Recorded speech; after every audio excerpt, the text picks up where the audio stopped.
આપણે દેવળિયા પાર્ક તો આવી ગયા, પણ આમાં રહેવાનું જમવાનું ક્યાં? અરે બાજુમાં જ ભાઈ હોટલ આવેલી છે, ક્યાં? દાતાર રિસોર્ટ. હાલ તને બતાવું છું, ત્યાં બધી સુવિધા છે. ખાલી છે ને 300 મીટર જ થાય છે જો દેવળિયા પાર્ક. હાલ તને ભાણા તો આવી ગઈ જો દાતાર રિસોર્ટ. જો અહીંયા સ્વિમિંગ પુલ બધું છે અહીંયા. હાલ તને બતાવું તો જો અહીંયા જો આ સરસ મજાનો ગાર્ડન પણ આવી ગયો, અને હજી એમાં ઘણી સુવિધા હોય, એ પણ તમને બતાવું.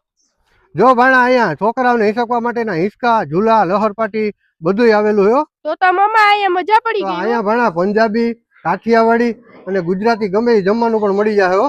ઓહો ઓહોય મામા, મને જમવાનું મન થયું. આમ તો જો ભાણા અહીંયા મજા આવે એમ છે ને.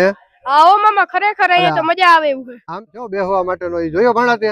આવો અહીંયા રૂમ તો જો એ મામા, મન તો અહીંયા હુઈ જવાનું મન. અહીં તો જો સ્વિમિંગ પુલ મોટા માણસના ને ઝીણકા છોકરાના ને બધાના સ્વિમિંગ પુલ પણ છે અહીંયા. મામા માર તો હવે નાઈ નાખું. ભાણા અહીંયા એસી નોન એસી વાળા રૂમ પણ મળી જાય હો. આમ તો જો રૂમ તો જો ભાણા કેમ છે.